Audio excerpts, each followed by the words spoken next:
আমি কোনো মিথ্যা নাটক সাজাইতেছি না। আমি সত্যি সত্যি প্রেগনেন্ট। আসসালামু আলাইকুম এভরিওয়ান, স্বাগতম গরিব ঘরের রাজপুত্র নাটকের সপ্তদশ পর্বে। ইতিমধ্যেই গরিব ঘরের রাজপুত্র নাটকের ১৬তম পর্ব ইউটিউবে আপলোড হয়ে গেছে। যারা এখনও এই পর্বটি দেখেননি তারা এখনই ইউটিউবে গিয়ে সার্চ করুন কারোহীন ইউটিউব চ্যানেল।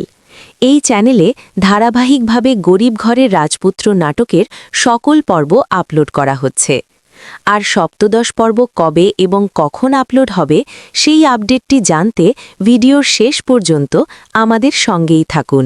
জনপ্রিয় নাটক গরিব ঘরের রাজপুত্র এখন এমন এক টানটান মুহূর্তে এসে দাঁড়িয়েছে যেখানে অনেকের জীবন পুরোপুরি ওলটপালট হয়ে যেতে চলেছে।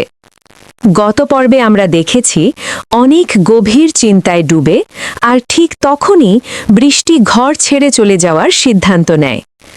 অনেক হাজার চেষ্টা করেও বোঝাতে পারে না যে সেই মেঘলার সাথে কোনো সম্পর্ক রাখেনি, কিন্তু বৃষ্টি তার কোনো কথাই বিশ্বাস করে না।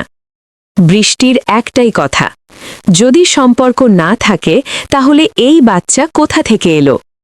অবশেষে সে বাবার বাড়িতে চলে যায় আর অনেক একেবারে ভেঙে পড়ে। অন্যদিকে মেঘলার চাচার কুটিল পরিকল্পনা, একটা চালেই অনেকের সংসার ভাঙার ষড়যন্ত্র। মেঘলা নিজেও চিন্তিত, যদি ডিএনএ টেস্ট হয়, কিন্তু তার চাচা বলছে সেই সুযোগই তারা দেবে না। এদিকে বন্ধুর ছদ্মবেশে রাতুল আরও আগুনে ঘি ঢালছে। সে এমন কিছু তথ্য দেয় যা অনেককে আরও বিভ্রান্ত করে তোলে।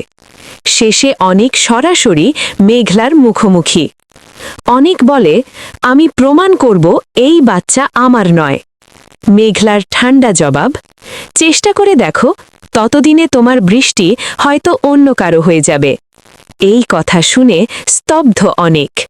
তাহলে এখন বড় প্রশ্ন, ১. মেঘলার ষড়যন্ত্র কি সফল হবে? ২. অনেক কি ডিএনএ টেস্ট করে সত্য প্রমাণ করতে পারবে? ৩. বৃষ্টি কি সত্যিই অনেককে ছেড়ে চলে যাবে? সব প্রশ্নের উত্তর জানতে চোখ রাখুন পরবর্তী পর্বে। গরিব ঘরের রাজপুত্র নাটকের ১৭তম পর্ব আপলোড হবে শুক্রবার দুপুর ১২ ঘটিকার সময়। ততক্ষণ পর্যন্ত আমাদের চ্যানেলটা সাবস্ক্রাইব করে আমাদের পাশে থাকবেন। আমাদেরকে একটা লাইক, একটা কমেন্ট, একটা শেয়ার করলে আমাদের নিত্য নতুন ভিডিও বানাতে উৎসাহিত জাগে। তাই আপনাদের কাছে রিকোয়েস্ট, আমাদের সঙ্গেই থাকবেন। আর যারা নতুন অডিয়েন্স আছেন তাদের উদ্দেশ্যে একটা কথা বলতেছি, অবশ্যই আমাদের চ্যানেলটা সাবস্ক্রাইব করে আমাদের পাশে থাকবেন।